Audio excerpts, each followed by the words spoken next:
안녕하세요. 건강 365 아나운서 최인경입니다. 암의 표준 치료가 어려운 경우 진행되는 치료 중 하나가 방사선 치료입니다. X선을 이용하는 방법도 있고요. 양성자 치료법도 있습니다.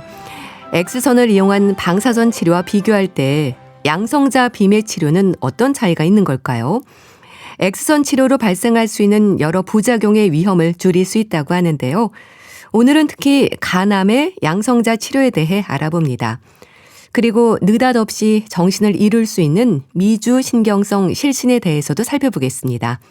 건강 365 이광조의 즐거운 인생 듣고 시작하겠습니다. KBS 라디오 건강 365 함께하고 계십니다. 간에서 발생하는 악성 종양의 대부분은 간세포암입니다. 흔히 간암이라고 하면 간세포암을 말하는 거죠. 간암은 종양의 크기나 위치, 병기에 따라 개인차가 있기 때문에 치료법을 결정하는 데 있어서도 여러 분야의 전문의들이 함께하는 다학제 진료가 중요한데요. 간암 치료에서 양성자 치료에 대한 관심도 높습니다. 간암의 양성자 치료, 삼성서울병원 방사선 종양학과 유정일 교수에게 도움 말씀 듣겠습니다.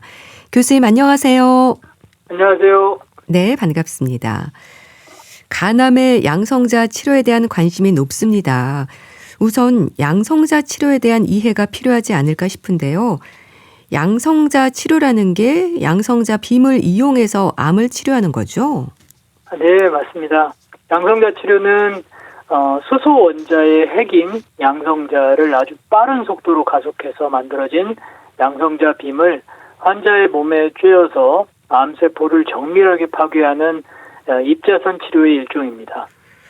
X선을 이용한 방사선 치료와는 어떤 차이가 있을까요? 네, X선은 몸을 완전히 투과하는 특성을 가지고 있기 때문에 X선 방사선 치료는 암세포 주변의 정상 조직도 방사선에 노출될 수밖에 없어 부작용에 대한 위험이 불가피했습니다. 반면에 양성자 치료는 브래그 피크라는 독특한 물리적 특성을 가지고 있습니다.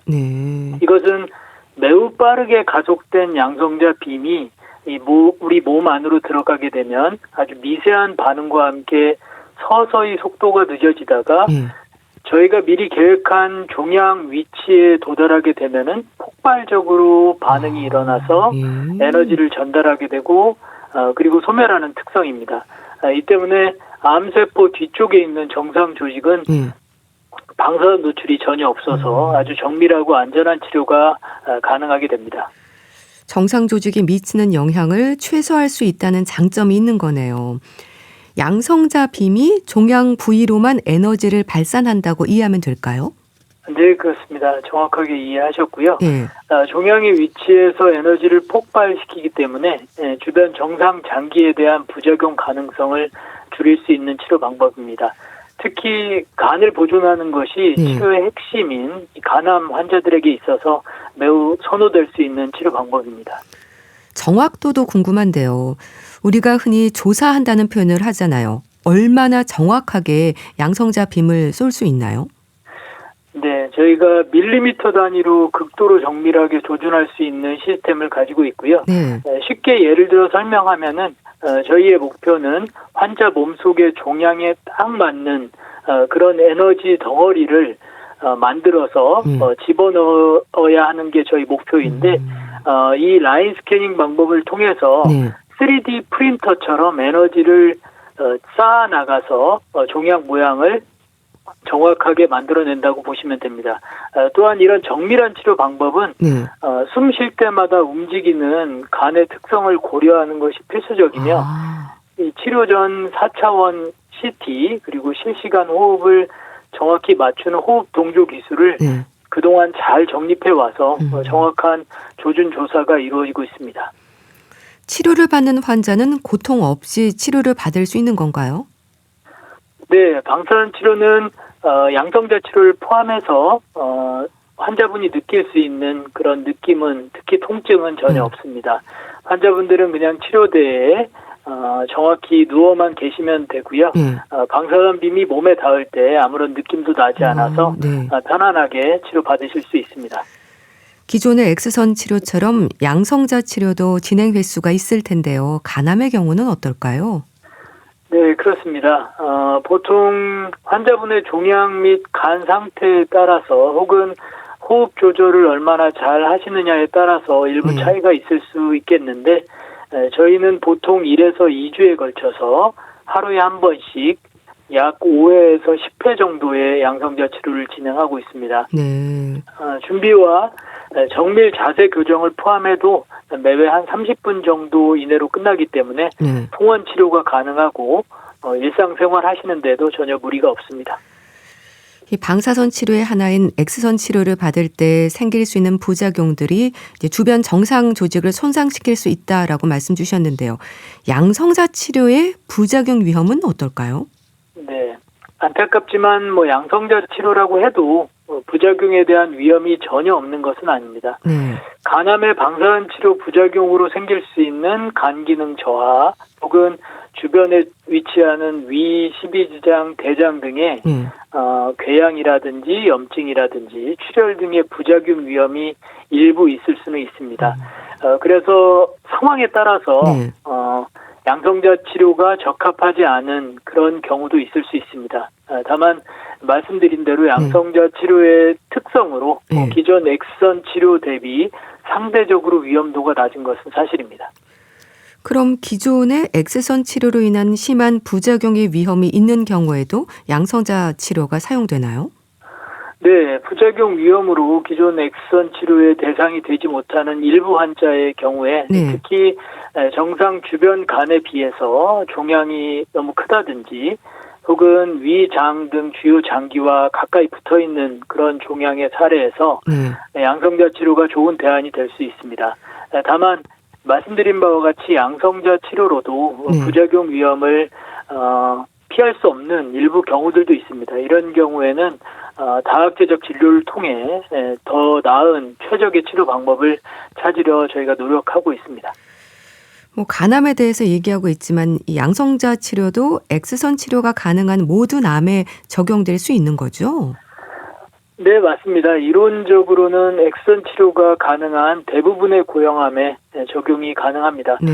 다만 모든 환자에게 무조건 양성자 치료가 더 좋은 것은 아니고요. 주변 정상장기 보호가 아주 필요한 소아암이나 간암, 폐암, 그리고 두경부암 등에서 특히 좀 더 뛰어난 가치와 효과를 발휘합니다. 하지만 양성자 치료의 브레이크 피크라는 그런 특성은 저희가 미리 예측된 특정 종양 위치에서 폭발하는 특성을 가지는데 이는 저희가 종양의 위치를 사전에 정확히 예측하지 못하면 오히려 종양의 적절히 치료가 되지 못하고 부작용의 우려만 높일 수 있는 경우도 있습니다. 따라서 이런 특수한 경우가 예측되는 경우에는 양성자 치료를 오히려 피하는 게 좋을 수도 있습니다. 초기 간암의 경우에 수술 대신 양성자 치료가 시행되기도 하나요? 네, 그렇습니다. 실제 최근에 대한간암학회 2026년 간세포암종 진료 가이드라인 개정 작업이 완료돼서 공표가 되었습니다.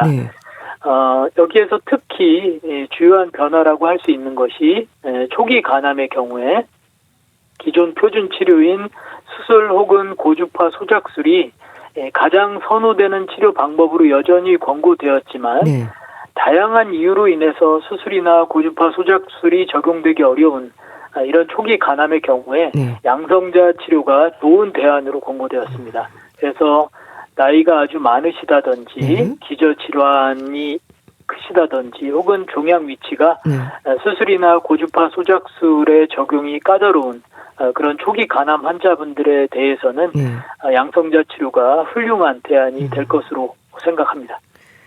간암의 양성자 치료는 보험 적용이 되나요? 네, 다행히도 현재 간암의 그 원발 병소에 대한 양성자 치료는 우리나라 건강보험급여가 적용되고 있습니다. 그래서 덕분에 환자분들의 경제적 부담이 과거에 비해 크게 줄어들어서 선택을 좀 더 수월하게 하실 수 있도록 돕고 있습니다. 그럼 많은 장점이 있어서 양성자 치료를 받기를 원할 텐데요. 그런 만큼 흔히 방사선 치료로 불리는 X선 치료와 비교할 때 대기 시간이 너무 길지 않나요? 네, 아무래도 고가의 대형 장비와 예. 고도의 정밀 인프라가 필요하다 보니 양성자 치료를 시행할 수 있는 기관이 많지 않고 저희 내부에서도 치료에 도움을 받으실 수 있는 분들이 좀 더 많을 수 있어서 대기가 좀 길어질 수 있습니다. 하지만 다학제 통합 진료 시스템을 통해서 가장 필요하고 또 가장 적합한 환자분들을 선별하는 그런 프로토콜을 운영 중에 있어서 환자분의 암종과 병세와 그리고 치료 시급성 등에 맞추어서 가능한 신속한 치료를 받으실 수 있도록 저희가 체계적으로 일정을 조율하고자 노력하고 있습니다. 네. 간암은 환자마다 간 기능을 비롯해서 상태가 다르잖아요. 그럼 간암의 양성자 치료 적용 범위랄까요? 어떤 분들이 대상일까요? 간내 종양에 대한 양성자 치료의 적용은 크게 세 부류로 나눌 수 있습니다. 첫째로 앞서 말씀드린 초기 간암이지만 수술이나 고주파 소작술 등의 기존 표준 치료가 어려운 분들은 이런 치료 이후에 초기 간암의 형태로 재발한 분들에게 근치적 치료의 대안으로 양성자 치료가 고려될 수 있습니다.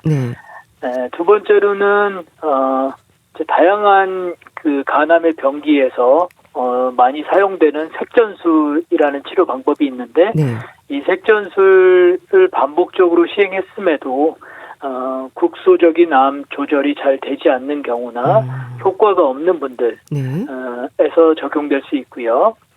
세 번째로는 암세포가 그 간암에서 주요 혈관을 잘 침범하게 되는데 이런 경우에 빠른 파급을 시키는 경우들이 많이 있어서 그리고 간 기능을 저하시키는 경우들이 많이 있어서 이런 경우에 양성자 치료를 통해서 간 기능을 보호하면서 빠르게 종양을 억제하는 그런 효과를 가질 수 있어서 이런 세 부류에 따라서 양성자 치료가 적용될 수 있겠습니다. 그런 상태인 분들이 많은가요? 네, 생각보다 임상 현장에서는 매우 흔히 볼 수 있습니다. 간암은 환자분들이 대개 간경화나 간염 같은 기저 간 질환을 앓고 계셔서 기본적으로 간 기능이 많이 떨어져 있으시고 그리고 근치적 치료를 시행한 이후에도 새로운 간암이 많이 발생하기 때문입니다. 실제로 저희 센터에서만 간암 환자 치료 사례가 최근에 2,000예를 돌파했을 정도로 많은 환자분들께서 양성자 치료 혜택을 받고 계십니다. 간 전이암에도 양성자 치료가 가능할까요? 네, 가능합니다. 다른 장기에서 생긴 암이 간으로 전이된 경우 전이된 개수가 제한적이라면 그 양성자 치료가 좋은 대안으로 정상 간 기능을 보호하면서 종양을 억제할 수 있는 훌륭한 국소치료 방법의 하나로 활용되고 있습니다. 항암 치료와 함께 양성자 치료를 진행하기도 하나요?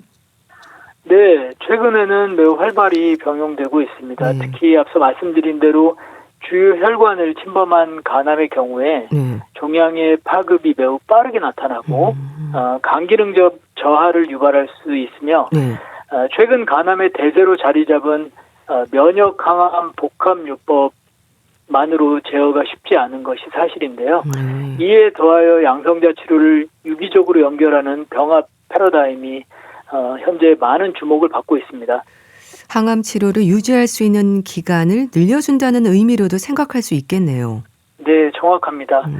그 전신에 퍼져 있을지 모르는 미세 암세포는 면역 항암제로 통제하고 눈에 보이는 큰 종양 덩어리는 간 기능을 보호하는 양성자 치료를 정확히 조준해 제거하면 간 기능을 잘 보존하면서도 치료 효과를 높여서 항암 치료의 연속성과 효과를 극대화하는 데 큰 기여를 할 것으로 생각합니다.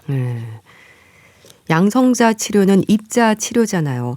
환자의 여러 상황들에 따라 다르겠지만 간암에서의 X선을 이용한 방사선 치료와의 차별점이랄까요? 어떻게 될까요?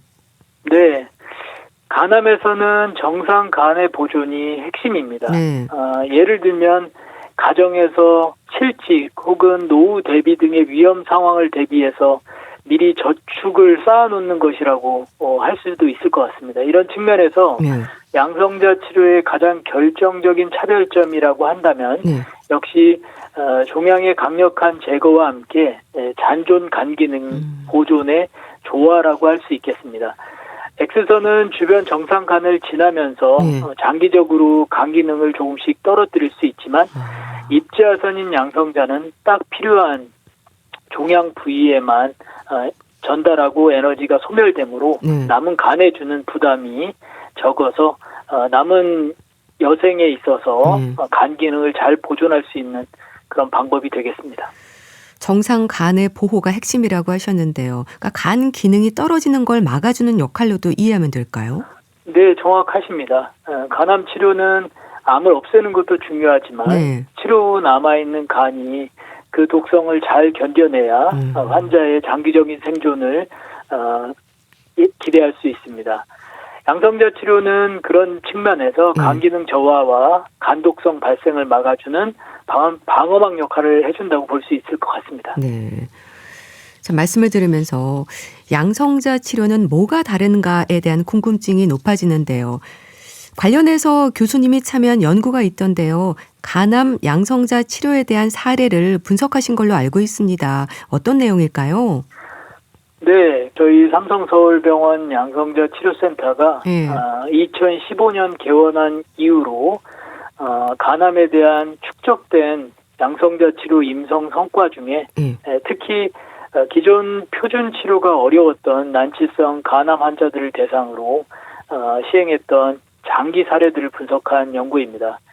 그래서 수술이나 일반적인 치료가 불가능했던 환자분들에게 양성자 치료가 얼마나 실질적인 대안이 되고 생존율을 높였는지를 입증한 내용이라고 보시면 되겠습니다. 지난 10년의 분석 결과로 보면 되겠네요. 기존 표준 치료가 어렵다는 건 수술과 같은 치료가 안 되는 걸 말하는 건가요? 네, 맞습니다. 간 기능이 나쁘고 암이 너무 크거나 너무 고령이시거나 혹은 종양의 위치가 매우 까다로운 위치에 존재하거나 혈관 침범 등이 심해서 수술이나 고주파 소작술 같은 1차적인 표준 치료가 적용되기 어려운 그런 안타까운 상황들을 뜻하는 것입니다.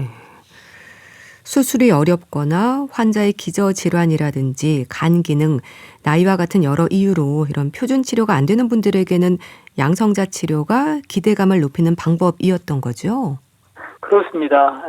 과거 같으면 치료를 포기하거나 혹은 완치 목적의 치료가 불가능했던 환자분들에게 양성자 치료가 근치적 치료에 대한 혹은 보루이자 새로운 희망의 돌파구가 되어 주었다고 생각합니다.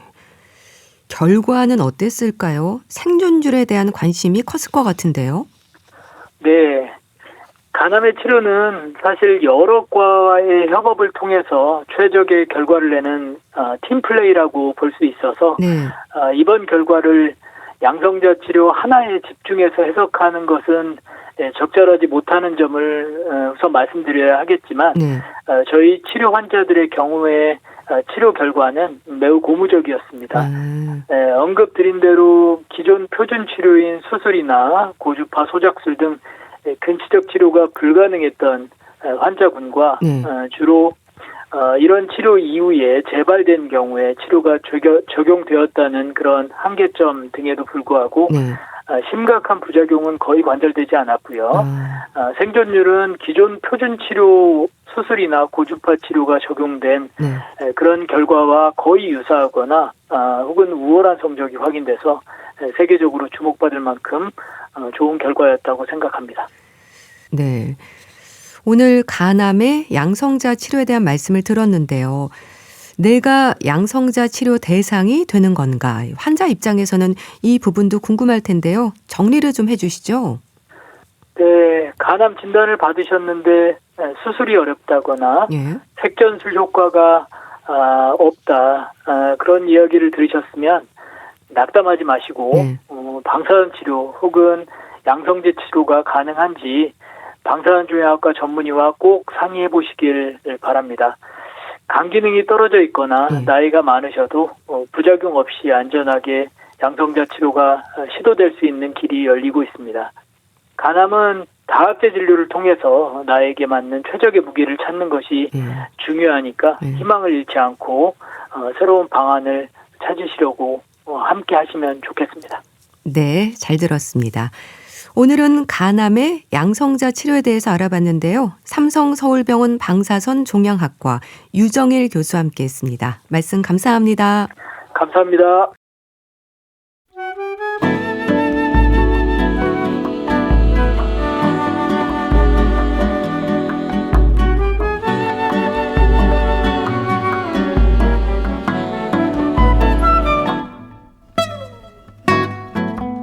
건강한 하루의 시작. KBS 라디오 건강 365.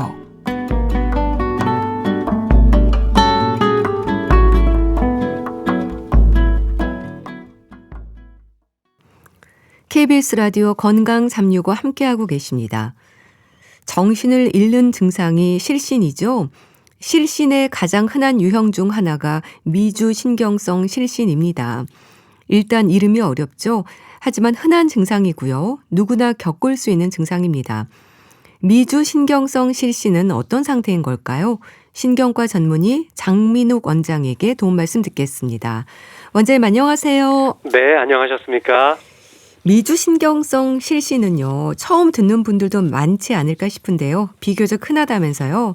네, 맞습니다. 단어가 이제 한자 말로 돼 있고 또 의학 용어처럼 느껴지니까 아마 좀 어렵게 느껴지실 텐데요. 네. 근데 이제 제가 대학병원의 응급실에서 근무할 때는 실신 환자분들이 꽤 많이 오셨었는데 네. 그 중에 절반 정도가 미주신경 실신으로 판정이 날 정도로 굉장히 흔합니다. 네. 전체 국민적으로 이 발병률을 한번 살펴보면은 전체 인구의 한 20-30%가 살면서 한두 번쯤은 이걸 겪게 되거든요. 네. 뭐 아마 군대 훈련 갔다 오신 남성분들은 그 연병장에서 갑자기 이렇게 사열하고 있다가 쓰러지는 동료들 아마 보신 적 있을 거예요. 그리고 일상생활 중에는 만원 지하철 같은 데서 갑자기 이제 쓰러지는 분들을 곁에서 이렇게 보신 적이 아마 있을 겁니다. 그게 이제 미주신경성 실신일 가능성이 높은 거죠. 이름이 가진 뜻이 뭔가요? 어떤 상태인지 궁금한데요. 이 미주라는 말이 좀 이렇게 미로처럼 헤매면서 좀 이렇게 복잡하게 달리는 상황, 그걸 말하는 거거든요. 네. 그러니까 우리 몸에서, 우리 뇌에서 뇌간이라고 하는 뇌의 아래쪽 부분에서 나오는 10번째 뇌신경이에요. 네. 예, 그 제10번 뇌신경이 목 쪽으로 이렇게 쭉 내려와가지고 가슴과 심장 또 위장까지 쭉 이어지게 하는 신경입니다. 이 신경은 우리 몸을 좀 이완시키고 안정화시켜주는 부교감 신경계의 아주 핵심적 역할을 하는 신경인데요. 그러니까 어떤 자극이 발생하면서 이 미주신경이 너무 과도하게 항진되면 이 미주신경을 저희들이 이제 브레이크에 많이 비유를 하는데 브레이크를 너무 세게 밟은 거죠. 차가 가다. 그러면 심장이 느리게 뛰고 혈압도 뚝 떨어져서 뇌로 가는 피가 부족해져요. 그래서 뇌에 일시적으로 피가 안 가는 상태. 한마디로 뭐 정전이 발생한 거나 마찬가지죠. 자율신경에 문제가 생기는 건가요? 그러니까 별다른 이유 없이 느닷없이 정신을 잃게 되나요? 이게 자율신경계에 어떤 영구적인 손상이 생긴 거는 아닙니다. 자율신경이 정상적으로 잘 작동하다가도 어떤 특정 순간에 일시적으로 좀 오작동이나 좀 과민 반응 같은 게 나타날 수가 있는 건데요. 그러니까 별다른 이유 없이나 건강하게 살고 있었는데 갑자기 느닷없이 쓰러졌다 이렇게 느끼시는 이유가 그 유발되는 요인이 되게 우리 눈에 딱 가시적으로 보이지가 않아요.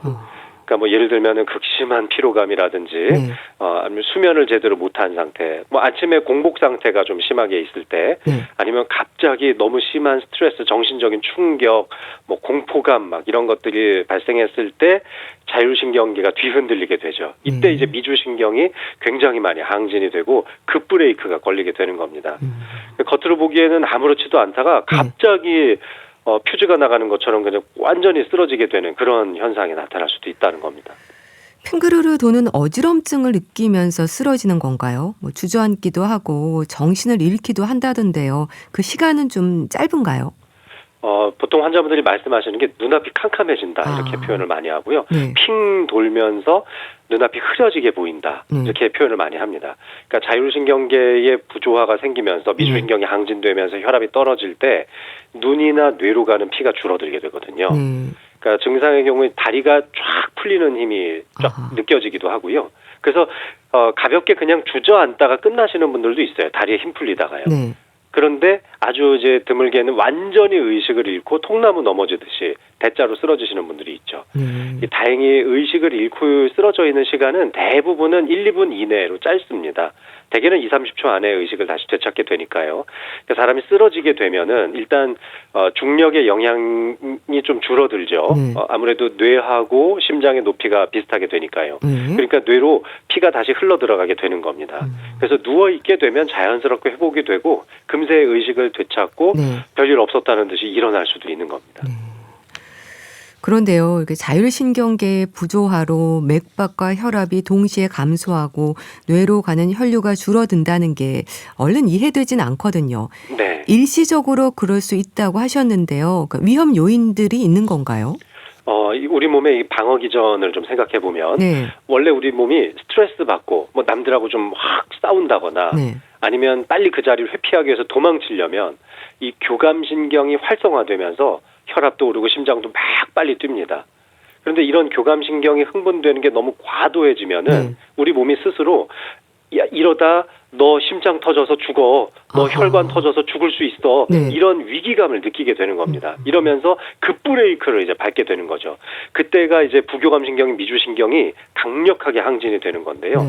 이때 이 자율신경 간의 급격한 어떤 시속 게임에서 이 부교감신경이 급격하게 항진이 되면서 쓰러지게 되는 건데 이런 상황이 대개는 오랫동안 서 있는 자세 또는 좀 밀폐된 장소, 화장실에서 뭐 대변 볼 때 아니면 그 이제 중고등학교 학생들 막 헌혈하러 이렇게 가잖아요.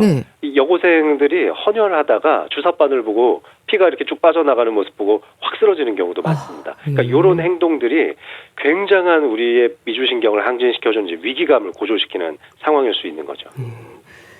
전조 증상이랄까요? 의심 증상이 있을까요? 이게 정말 중요한 부분입니다. 오늘 방송에서 제일 핵심적인 부분인데 대부분은 예고 없이 벼락치듯이 확 쓰러지지만 사실 그 몇 초 전에 경고 신호가 옵니다. 가장 대표적인 게 속이 좀 메스껍고 약간 토할 것 같은 느낌이 들어요. 그러면서 얼굴이 약간 하얗게 질리고 손발이나 등에 식은땀이 쫙 납니다. 그러다가 눈앞이 캄캄해지면서 마치 터널 속에서 저 바깥을 보는 것처럼 시야가 좁아져요.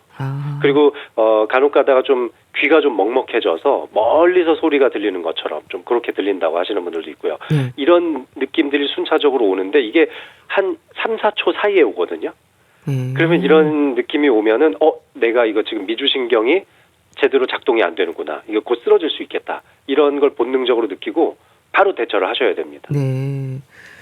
메스껍고 토할 것 같고 식은땀이 나기도 하고 뭐 경고 신호가 있다고 하셨는데요. 이럴 땐 어떻게 하나요? 미주신경성 실신을 경험한 분들은 겪어본 기억이 있어서 대처법도 알 것 같은데요. 가장 확실한 대처법은 체면 차리지 마시고요. 무조건 그냥 자세를 낮추는 겁니다. 쪼그려 앉으시는 거예요. 전조 증상이 느껴진다. 약간 눈앞에 시야가 흐려진다거나 좀 토할 것 같고 식은땀이 난다거나 이러면은 주변 시선 의식하지 마시고요. 그 자리에 바로 그냥 쪼그려 앉거나 누울 수 있는 장소가 있으면 누우시고요. 도와달라고 말씀하시고요. 괜히 체면 차린다고 버티고 서 있다가 쓰러지거나 정말 더 큰 일을 당하시면 그게 더 체면이 안 서는 거거든요. 그래서 무조건 제대로 이렇게 눕거나 쪼그려 앉으시는 게 좋겠습니다. 만약에 전혀 누울 수 있는 상황이 아니다. 그러면 일단은 양손에 이렇게 깍지 끼듯이 양손을 이렇게 맞잡을 수가 있잖아요. 그런 상태에서 강하게 양쪽으로 뭐 이렇게 잡아당기시는 것도 좀 도움이 될 수 있고, 그다음에 주먹을 꽉 줬다 폈다 하시는 게 조금 도움이 될 수 있고요. 우리 왜 소변 엄청 많이 마려우면 이렇게 다리를 이렇게 가위로 이렇게 꼬고 서 있잖아요. 그렇게 다리를 꽉 꽈서 서가지고 하체 쪽에 힘을 잔뜩 주면은 마치 소변 참을 때처럼 그렇게 해서 다리 허벅지까지 쫙 힘을 주면서 참게 되면은 강제적으로 뇌로 가는 피를 좀 많이 올려보낼 수가 있습니다. 그래서 주먹을 막 쥐었다 폈다 하면서 다리를 양쪽을 꽈서 서가지고 하체 쪽에 힘을 강하게 주면 순간적으로 좀 방지를 하실 수는 있겠습니다. 하지만 가장 중요한 건 쪼그려 앉는 겁니다. 사실 미주신경성 실신 자체도 문제일 수 있지만 쓰러지면서 다칠 수도 있고 2차적인 위험도 있을 수 있을 것 같아요. 맞습니다. 아주 정확한 지적이신데요. 신경과 의사로서 가장 걱정되는 게 바로 그런 2차적인 외상성 손상입니다. 네. 대개는 2, 3분 안에 깨어나서 대부분의 일상생활을 다 할 수 있게 돼 있지만 그렇지만 쓰러지면서 머리를 바닥에 부딪힌다거나 아니면 뭐 주변에 있는 다른 날카로운 물체에 머리를 부딪히면서 또 얼굴을 부딪히면서 크게 다치시는 분들이 있습니다. 뭐 예를 들면 지하철에서 막 내려가지고 에스컬레이터를 타고 올라가다가 뒤로 확 쓰러지셔서 뒤에 다른 승객이 받쳐줄 수가 없으면 또는 다른 승객까지 같이 넘어질 수도 있고요. 그래서 실신 그 자체보다 이 쓰러질 때 발생하는 외상성 손상이 더 위험할 수 있습니다. 미주신경성 실신은 한 번의 경험이 아니라 여러 번 경험할 수 있는 건가요? 네, 그렇습니다. 이 자율신경계가 자극에 좀 반응되는 이런 체질적인 기질적 성향을 가지신 분들이 좀 있어요. 네. 그러니까 알레르기 체질인 분들이 알레르기 물질에 노출됐을 때 더 잘 생기잖아요. 네. 그런 것처럼 실신을 한 번쯤 경험하셨던 분들은 스트레스가 많이 생기거나 좀 탈수가 있거나 요즘같이 너무 더울 때 이럴 때 유발 조건이 한두 개 겹쳐지게 되면 또 재발합니다. 2번, 3번 계속 재발할 수 있으니까요. 실제로 이런 증상을 겪거나 전조 증상을 좀 느끼셨던 분들이라면 더욱더 주의가 필요합니다. 그럼 미주신경성 실신을 경험한 분들은요, 별다른 치료 없이 스스로 깨어나고 회복할 수 있나요? 대부분은 뭐 인공호흡이나 뭐 심폐소생술 이런 응급조치 없이도 누워서 그냥 좀 쉬고 있으면은 금세 의식을 되찾고 완벽하게 회복할 수 있습니다. 그러니까 머리만 어디 부딪히지 않아서 다치지 않으셨다면 괜찮고요. 뇌에도 어떤 영구적인 손상을 남기는 것은 아닙니다. 근데 여기서 조심하셔야 될 게 딱 이제 눈이 떠졌는데 나 괜찮아. 뭐 별일 아니네 하고 벌떡 일어나시면 안 돼요. 벌떡 일어나면 또 쓰러지실 수 있거든요. 자율신경계가 아직은 정상인 상태가 아니니까 그럴 때는 조금 이제 털썩 주저앉아 있거나 좀 편한 곳에 이렇게 기대서 앉거나 이렇게 해서 한 최소 10분에서 15분 정도는 쉬셔야 돼요. 그렇게 하고 나서 천천히 움직이는 것을 시작하는 걸 추천드립니다. 그런데요, 이런 경험들이 불안감을 높일 텐데요. 검사를 통해서 원인을 찾을 수는 있는 건가요? 네, 이렇게 쓰러짐을 경험하시는 분들은 아마 굉장히 공포감이 느껴지실 텐데요. 이 공포감 자체가 삶의 질을 떨어뜨리게 되죠. 일단은 신경과 전문의와 이제 진료를 보시게 되면은 일단 제일 중요한 건 어떤 상황에서 쓰러져 있는지 병력 청취를 해보고 이분의 기저질환이 뭔지를 확인하는 게 가장 중요합니다. 그러니까 미주신경성 실신 자체를 확인하는 것도 있지만 혹시 병발되어 있는 다른 문제가 있는지를 봐야 되는데 그중 가장 대표적인 게 심장에서부터 기인되는 실신입니다. 부정맥이나 협심증 증상인 거죠. 뿐만 아니라 다른 뇌혈관 질환이 있는지도 감별이 필요합니다. 이런 것들을 위해서 혈액 검사도 해보고 심전도 검사도 해보고요. 아주 이제 뭐 미묘하게 부정맥들이 관찰이 되면은 24시간 이상 홀터 검사를 통해서 심전도를 계속 기록해 보기도 하고요. 꼭 필요하면 심장 초음파 또는 뇌 MRA 뭐 이런 것들도 하고 또 뇌전증과 감별하기 위해서 뇌파 검사 같은 것들도 해서 다른 병발되는 다른 위험 요소들, 다른 질환은 없는지 반드시 배제 감별 진단을 해야 됩니다. 여러 검사들을 하는 건데요. 기립경사 검사도 하나요? 맞습니다. 이 방법 자체는 굉장히 간단한데요. 환자분 입장에서는 조금 긴장되는 검사이기도 합니다.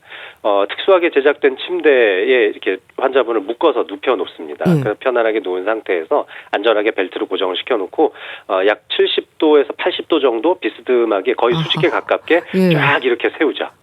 이때 이제 환자가 움직이지 않고 가만히 서 있으면은 그때 의료진이 한 15분, 10분 이렇게 분 단위로 환자분의 맥박과 혈압 그리고 심전도의 변화를 실시간으로 계속 관찰하고 기록해 둡니다. 그래서 서 있는 자세를 유지할 때 이 자율신경계의 반응성에 의해서 혈압이 잘 유지되는지 체계적으로 평가를 해보는 거죠. 검사 중에도 미주신경 실신의 증상이 나타날 수 있나요? 맞습니다. 나타날 수 있습니다. 이런 실신과 유사한 증상들, 실신할 것 같은 증상들 이런 것들이 실제 나타나기도 하는데 나타나면 저희들은 사실 진단하는 건 더 쉽죠. 바로 확진을 내릴 수 있으니까요. 그래서 자율신경계를 좀 자극하기 위해서 니트로글리세린이라는 알약을 혀 밑에 좀 녹이면서 검사를 하기도 하고요. 이 과정에서 실제로 혈압이 뚝 떨어지거나 맥박이 느려지면서 환자가 평소 이제 겪었던 뭐 어지러움이나 실신 같은 증상이 유발되기도 하고요. 근데 가능하면은 약물 없이 일단은 먼저 1차적으로 검사를 좀 해보고 판단을 해보는 게 더 중요합니다. 진단을 위해서 또 다른 검사도 합니까? 그거 말고도 이제 혈압 측정도 해보게 되고요. 네. 혈압을 수동으로 좀 측정하기도 하고, 그래서 단순히 일어날 때만 혈압이 떨어지는 기립성 저혈압인지, 네. 아니면 목에 있는 경동맥에 경동맥 동이라는 게 있는데, 여기를 좀 자극했을 때 심장이 과도하게 늘려지는 경동맥 자극 검사 같은 것도 할 수 있고요. 그리고 이 부정맥이 좀 숨어 있는 경우가 있는데, 이럴 때는 72시간 이상 일주일 정도 가까이 이 부정맥을 찾는 패치 형태의 홀터 검사가 있거든요. 예. 그런 걸 하나 부착하고 집에 가서 일상생활, 요즘 이런 거 부착하고 수영도 다 가능하고요. 네. 일상생활 다 하시다 보면은 그 안에 심전도가 다 기록이 됩니다. 네. 나중에 병원 오셔서 그걸 확인해보는 좋은 방법도 있습니다. 그러니까 다른 원인 질환이 있는지를 살피기 위해서 이런 여러 검사들을 하는 건가요? 맞습니다. 미주신경실신 자체는 비교적 크게 이렇게 질환이 진행되지는 않고, 네. 그때 컨디션에 따라서 증상이 나타나는 발글 양자를 써서 양성 질환으로 저희가 봅니다. 악성이 아니고요. 그런데 뇌전증, 간질 발작이라든지 네. 심장 부정맥 같은 것 때문에 실신을 했던 환자라면 이 치명적인 결과로 이어질 수 있기 때문에 그런 원인들이 있는지 골라내는 게 저희 신경과 의사들이 해야 될 역할인 거죠. 뇌전증 말씀하셨는데요. 네. 미주신경성 실신이 공황장애나 일반적인 실신 또 뇌전증과는 증상에서 어떤 차이가 있을까요? 공황장애 환자분들은 진짜 죽을 것 같다 이런 느낌을 들기는 하는데, 네. 실제로 의식을 잃고 기절하는 일은 절대 없어요. 아하. 예, 막 심장이 터질 것 같이 막 뛰고 과호흡도 생기지만 사실은 의식은 멀쩡하죠. 근데 뇌전증 같은 경우는 전조 증상 없이 갑자기 쓰러지고요. 네. 이 쓰러진 상태에서도 뭐 눈을 한쪽 방향으로 치켜 뜬다거나 사지를 격렬하게 이렇게 떠는 전신의 경련을 동반합니다. 네. 혀를 깨물거나 대소변을 좀 지리기도 하고요. 깨어난 뒤에도 몇 시간 동안 뭐 두통이나 어지러움증을 계속 호소하기도 합니다. 정신이 좀 혼미해져 있기도 하고요. 네. 그러니까 쓰러진 후에 경련도 없고 깨어난 직후에 의식도 아주 명료하고 좋다면은 그거는 그냥 미주신경 실신일 가능성이 높은 겁니다. 미주신경성 실신에 대한 진단이 내려지면 모두 의학적인 치료가 필요한가요? 다행히 뭐 1년에 한 번 정도, 한두 번 정도 이렇게 뜸하고 특별히 이렇게 부상도 발생하지 않다면은 의학적인 치료가 크게 필요하지는 않습니다. 일단은 제 첫 번째 치료 원칙은 환자분들의 생활 습관을 교정하는 거예요. 예, 그 생활 습관만 잘 교정해도 거의 90% 이상 예방이 되거든요. 그러니까 이게 병이라기보다는 그냥 내가 이런 미주신경이 좀 예민한 체질을 좀 갖고 있으니까 이런 체질을 관리한다. 이런 식으로 이해하시면 더 좋겠습니다.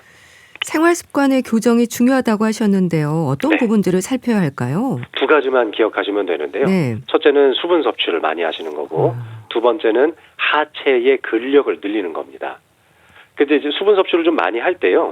뭐 고혈압이나 콩팥 쪽에 문제가 없다면은 조금 짭조름하게 간을 좀 해서 음식을 드시는 것도 도움이 될 수 있어요. 그러면 이 수분 섭취한 게 체내에 오랫동안 많이 머무르게 되거든요. 예, 그리고 엉덩이 쪽이라든지 허벅지 쪽 근력을 키우는 하체 근력 운동을 좀 많이 하시면 아주 도움이 될 수 있고요. 특히 이게 증상이 발생하는 게 뭐 만원 지하철이나 버스 안에서도 많이 생기지만 아침에 주무시고 일어나실 때 화장실 가려고 일어날 때 그때 많이 생기니까 침대에서 일어나실 때 한 1분 정도 침대에 이렇게 머리맡에 좀 앉으셨다가 좀 쉬었다가 천천히 일어나시면 좋겠습니다. 미주신경성 실신이 반복되거나 자주 그런 일이 있으면 2차 사고 위험도 있어서 조심해야 할 텐데요. 처방되는 약물도 있나요? 일단 여러 가지 개선할 수 있는 노력, 뭐 수분 섭취나 하체 근력 단련 이런 것들을 많이 해봤는데도 재차 이런 문제가 생긴다면 이런 미주신경의 오작동을 막기 위해서 심장 박동을 좀 조절해주는 약을 처방하기도 하고요. 또는 세로토닌 계열의 약을 처방해서 미주신경이 너무 과항진되지 않게 하기도 합니다. 뿐만 아니라 혈압이 너무 떨어지지 않도록 하기 위해서 뭐 미도드린 성분이 들어있는 혈압 하강 방지제죠. 그런 혈압 하강 방지제를 사용하는 것도 좋은 치료법이 될 수 있습니다. 미주신경성 실신을 의심할 수 있는 전조 증상이랄까요? 쓰러지기 전에 알고 있으면 좋다고 하셨는데요. 증상들을 좀 짚어주세요. 자, 3가지 단계를 알려드리겠습니다. 자, 첫 번째 단계에서는 가슴이 좀 답답합니다. 메스꺼리고 좀 토할 것 같고요. 자, 두 번째 단계는 얼굴이 좀 창백하게 변하면서 온몸에 식은땀이 납니다. 세 번째 마지막 단계에서 어지러우면서 눈앞이 좀 흐려지고 캄캄해지고 그러면은 이제 쓰러짐으로 이어질 수 있습니다. 그래서 가슴 답답하고 온몸에 식은땀 좀 나면서 창백해지고 눈앞이 흐려진다. 이러면 미주신경 실신이 온다고 생각하시면 좋겠습니다. 네. 그런 증상이 있으면 일단은 눕거나 좀 자세를 낮추고 쪼그려 앉는 게 중요하다고 하셨죠? 예, 맞습니다. 체면 차리지 마시고요. 네. 사람들 많은데 어떻게 창피하게 거기 눕나 이런 네. 생각하시는데 쓰러져서 머리 다치시고 그러면 더 체면이 안 서거든요. 반드시 쪼그려 앉으셔서 머리를 푹 숙이시고 계시면 좋고 주변에 좀 이렇게 도움을 요청해서 누울 수 있는 곳이 있다면 누워서 다리를 좀 높여놓고 있으면 금세 회복하실 수 있습니다.